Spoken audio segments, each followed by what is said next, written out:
Assalamualaikum warahmatullahi wabarakatuh. Ya, balik lagi bersama Bang Adwan. Jadi berita duka nih, akhir-akhir ini Bang Adwan sering ngeliat pekerja-pekerja Kamboja ya, dari khususnya dari saudara-saudara kita nih negara Indonesia, banyak yang bekerja di Kamboja itu terkena tertipu teman-teman. Jadi dibilangnya itu sebagai officer, nggak taunya bekerja di perusahaan scam gitu teman-teman, kayak nipu-nipu gitu kan. Mungkin kita pernah ngalamin juga ya, di telepon sama beberapa orang ya, scam itu judul lah macam-macam. Mungkin itu yang kita alami juga sebagai korban yang akan tertipu gitu. Tapi ini teman-teman kita ini tertipu, dibilangnya bekerja di officer, nggak taunya malah jadi scam yang nipu-nipunya gitu teman-teman. Oke, jadi sebenarnya kasus ini udah sering dibahas ya, udah banyak dibahas dari setahun yang lalu oleh Om Kuya gitu kan. Setelah Bang Adwan cari-cari, telusurin di internet, itu ternyata sudah dibahas lama. Begitu juga dengan Teh Yuni ya, Mbak Yuni ini juga telah banyak menghimbau bahwa pekerja Indonesia itu lebih baik jangan pergi ke Kamboja gitu, karena kondisi di Kamboja bukan lagi kurang ya, sebenarnya di Kamboja itu juga negaranya itu lebih parah dari kita, lebih miskin dari kita, kayak gitu sih teman-teman. Jadi pemerintah kita ini sudah mengeluarkan himbauan kepada warga negara Indonesia ya. Jadi WNI dilarang bekerja di 3 negara ini. Apa aja sih 3 negara itu? Yaitu bekerja di Kamboja, Thailand, dan Myanmar. Nah, jadi kenapa dilarang? Karena menurut pemerintah Indonesia itu tidak ada kerjasama resmi penempatan pada pekerja migran Indonesia di negara-negara tersebut. Terus juga rawan TPPO, yaitu tindak pidana perdagangan orang ya, seperti yang kita pernah lihat ya, kejadian yang sekarang terjadi itu. Saudara kita ya, Mas Soleh ya, itu kita turut berduka cita sekali ya. Pulang-pulang itu beliau dalam keadaan meninggal, dan ginjalnya itu sudah diambil dari Kamboja. Kita ambil pengalaman tentang kejadian Mas Soleh ini ya. Jadi Mas Soleh ini sedikit kita singgung ya ceritanya itu. Jadi dia punya teman tuh namanya Sally. Nah, orang yang bertanggung jawab atas meninggalnya Mas Soleh ini ya, ke Kamboja ini bertanggung jawab atas hilangnya ginjal Soleh Dermawan pada saat jenazah di Indonesia. Nah, Ade dan Sally merupakan teman satu kampus, yang dimana Sally selaku orang yang pertama kali ngajak Soleh Dermawan buat kerja di Thailand sebagai koki. Jadi si Mas Soleh ini ya, kelihatannya dijanjiin sebagai koki ya. Jadi ya mungkin dengan tawaran gaji yang menggiurkan, bekerja sebagai koki juga dia pikir mungkin bisa mengambil pengalaman gitu kan. Karena kalau sudah bekerja sebagai koki, nanti skillnya itu bisa digunain buka restoran di Indonesia. Mungkin seperti itu ya teman-teman ya. Oke, jadi setelah dokumen-dokumennya ini telah siap oleh si Sally, sudah disiapkan, Mas Soleh ini berangkat teman-teman. Tapi entah kenapa Mas Soleh ini berangkat transit ke Singapura gitu. Nah, terus Mas Soleh ini nggak bisa dihubungi oleh pihak keluarga.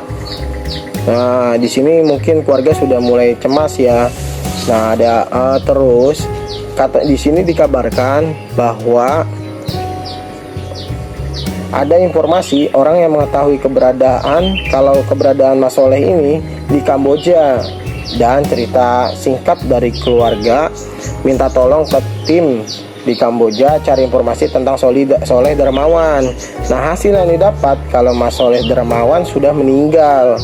Jadi setelah dicari-cari infonya oleh keluarga nih, kabar dari Mas Soleh di Kamboja itu seperti apa? Ternyata Mas Soleh sudah meninggal teman-teman. Jadi miris banget ya, meninggal pas dikirim tuh jenazahnya ke Indonesia, ternyata Mas Soleh sudah ginjalnya Mas Soleh itu sudah hilang teman-teman. Jadi ini kejadian ini cukup sampai di sini aja, jangan sampai kita ini tertipu oleh perusahaan scam, karena di zaman sekarang gitu teman-teman, tuh zamannya orang semakin menggila gitu kan, di zaman sekarang nih teman-teman, zamannya semakin orang berpikirannya liar. Jadi ada orang mungkin yang jauh dari agama ya, dia mungkin pikirannya gelap, dia itu menghalalkan segala cara untuk mendapatkan cuan, teman-teman.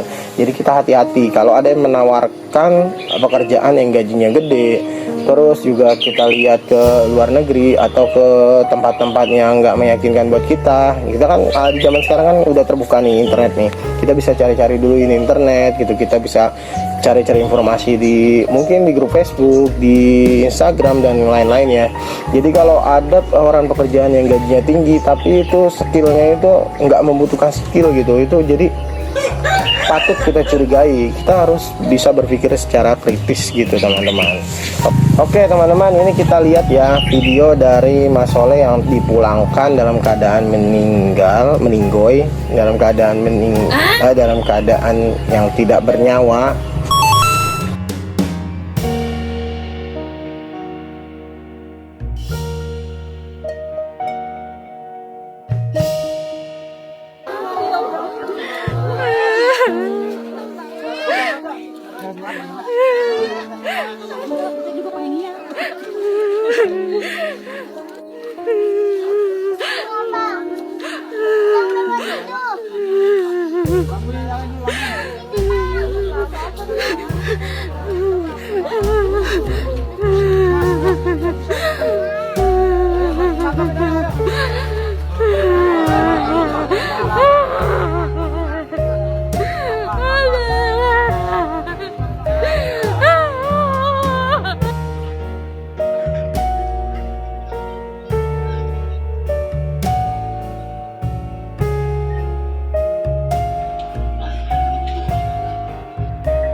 Oke teman-teman, ini juga ada video dari seorang ibu yang menceritakan bahwa tertipunya Mas Soleh yang akan bekerja di Thailand sebagai koki, nggak taunya sebagai perdagangan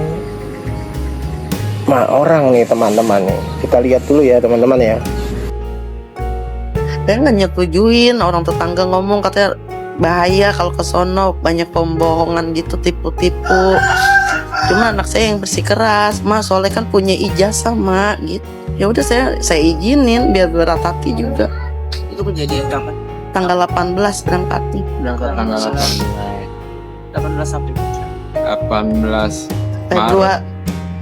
Februari 18 Februari berangkatnya. Jadi di sini ibu ini bilang ya, ini sepertinya sih dari ibunya Mas Soleh ya. Jadi bilang itu awalnya itu Soleh emang pengen berangkat ke luar negeri katanya dengan diiming-imingi dengan gajinya gede, tapi ibunya ini sudah melihat-lihat, maksudnya sudah diberi informasi mungkin dari tetangga gitu katanya bahwa di sana banyak terjadi kasus gitu, jadinya makanya Mas Soleh ini mungkin agak dilarang sama orang tuanya tadi. Tapi Mas Solehnya bilang sayang karena punya ijazah, jadi dengan hati yang penasaran wajar ya. Jadi namanya masih muda, masih pengen mencoba, jadi ya seperti itu ya. Mungkin karena terlalu percaya dengan yayasan tersebut ya, jadinya seperti itu teman. Jadi pelajaran buat kita ya, kalau ada tawaran iming-iming gaji dengan skill kita bandingin, kalau itu kok kita anggap itu terlalu mudah dengan skill tersebut tapi gajinya gede, itu kita harus kritis ya, kita cari tahu informasi dulu ya. Kita buka-buka YouTube, kita buka-buka Instagram dan lain-lain, itu kita cari tahu informasi bahwa perusahaan tersebut benar enggak. Jadi sama kejadiannya kalau di Indonesia itu kita ada yayasan gitu ya, ada yayasan itu di kita itu kan di Indonesia, maksudnya di kejadian di negara kita itu kan di Indonesia ada yayasan. Jadi yayasan tersebut dia menyalurkan pekerja nih, tapi di awal kita disuruh bayar, misalnya bayar pendaftaran 600, nah itu juga jangan mau ya. Tapi kan kalau itu kan kita hanya kehilangan uang nih, kalau ini kita bisa kehilangan nyawa. Jadi kalau mau keluar juga ikuti himbauan pemerintah. Itu ada 3 negara tadi yang dilarang oleh pemerintah ya, itu blacklist aja kalau teman-teman ada tawaran kerja di 3 negara ini, yaitu Myanmar, Kamboja, dan Thailand. Oke, kurang lebihnya begitu teman-teman. Dukung terus channel Bang Adwan dengan cara subscribe, like dan komen. Oke, bye bye.